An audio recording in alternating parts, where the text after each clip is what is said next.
Assalamualaikum warahmatullahi wabarakatuh. Saya Safira Syahrani, saya dari kelas Administrasi Bisnis 2D. Di sini saya diberi tugas untuk mewawancarai orang tua saya mengenai etika dalam Pancasila. Perkenalkan, namanya siapa? Ibu. Saya Ibu Wijiati.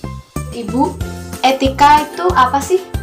Etika adalah aturan mengenai sikap, perilaku, dan tindakan manusia yang hidup bermasyarakat. Etika dapat diterapkan dalam lingkungan keluarga, masyarakat, dan negara. Menurut Ibu, etika dalam Pancasila itu apa sih? Etika Pancasila adalah etika penilaian baik buruknya tentang perilaku dalam Pancasila. Perbuatan dikatakan baik jika tidak bertentangan dengan nilai-nilai dalam Pancasila. Etika dalam Pancasila dapat dikaitkan dari penerapan nilai-nilai Pancasila dalam beretika. Menurut Ibu, penerapan beretika dalam Pancasila di kehidupan sehari-hari itu seperti apa sih, Bu? Contohnya? Contohnya misalnya menghargai perbedaan. Warga Indonesia ini kan terdiri dari beberapa suku, beberapa ras yang berbeda-beda. Kita harus menghargai perbedaan orang tersebut.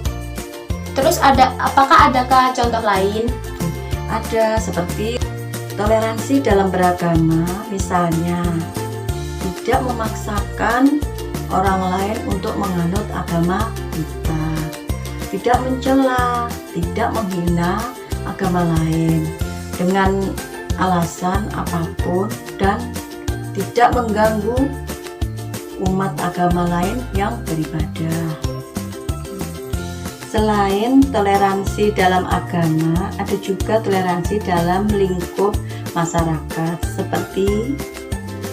seperti tidak boleh membeda-bedakan antara masyarakat yang kaya dengan yang miskin.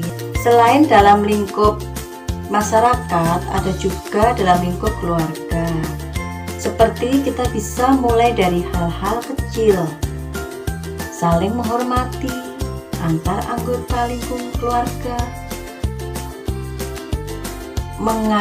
mengadakan musyawarah keluarga apabila terdapat masalah dalam keluarga, sehingga masalah tersebut dapat terselesaikan. Selanjutnya dalam masyarakat, kita harus beretika dengan baik. Dalam masyarakat, seperti menghormati pendapat orang lain, berperilaku sopan santun terhadap orang yang lebih tua dari kita, dan bertingkah laku sesuai dengan norma-norma yang berlaku di dalam masyarakat. Menurut Ibu, ada nggak sih makna etika dalam Pancasila itu yang dapat diterapkan dalam kehidupan sehari-hari? Oh, jelas ada. 1. Sila pertama, ketuhanan yang Maha Esa. Secara garis besar mengandung makna bahwa negara melindungi setiap pemeluk agama, yang tentu saja agama diakui di Indonesia, untuk menjalankan ibadahnya sesuai dengan ajaran agamanya, tanpa ada paksaan dari siapapun untuk memeluk agama, bukan mendirikan suatu agama, tidak memaksakan suatu agama atau kepercayaan kepada orang lain, menjamin perkembangan dan tumbuh suburnya kehidupan beragama, dan bertoleransi dalam beragama, yakni saling menghormati kepercayaan masing-masing. Yang kedua, sila kedua, kemanusiaan yang adil dan beradab. Mengandung makna bahwa setiap warga negara mendapatkan perilaku yang sama di mata hukum, karena Indonesia berdasarkan atas negara hukum, mengakui persamaan derajat, persamaan hak, dan persamaan kewajiban antara sesama manusia, menempatkan manusia sesuai dengan hakikatnya sebagai makhluk Tuhan, menjunjung tinggi nilai kemanusiaan, bertingkah laku sesuai dengan adab dan norma yang berlaku di masyarakat. Lanjut, sila ketiga, Persatuan Indonesia mengandung makna bahwa seluruh penduduk yang didiami seluruh pulau yang ada di Indonesia ini merupakan saudara, tanpa pernah membedakan suku, agama, ras, bahkan adat istiadat atau kebudayaan. Penduduk Indonesia adalah satu, yakni satu bangsa Indonesia. Cinta terhadap bangsa dan tanah air, menjaga persatuan dan kesatuan bangsa Indonesia, rela berkorban demi bangsa dan negara, menumbuhkan rasa senasib dan sepenanggungan.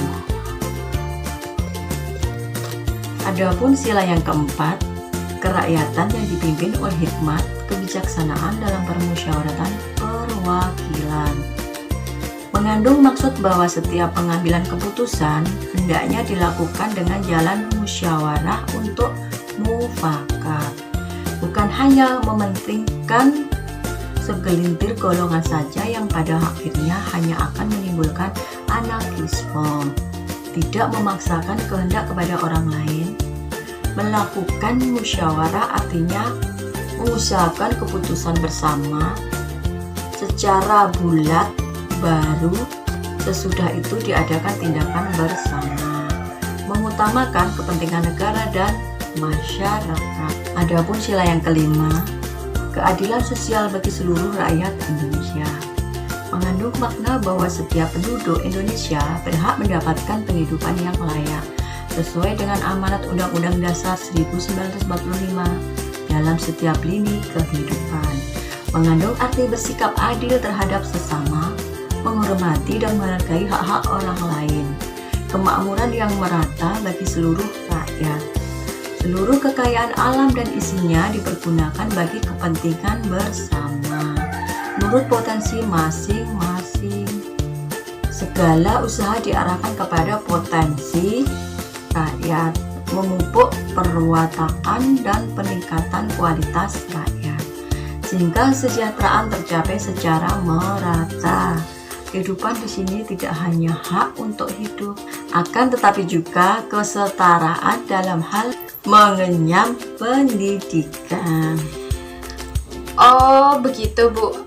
Ya udah, sekian dari saya dan Ibu saya mengenai wawancara mengenai etika dalam Pancasila. Jika ada kurang lebihnya, mohon maaf. Wassalamualaikum warahmatullahi wabarakatuh.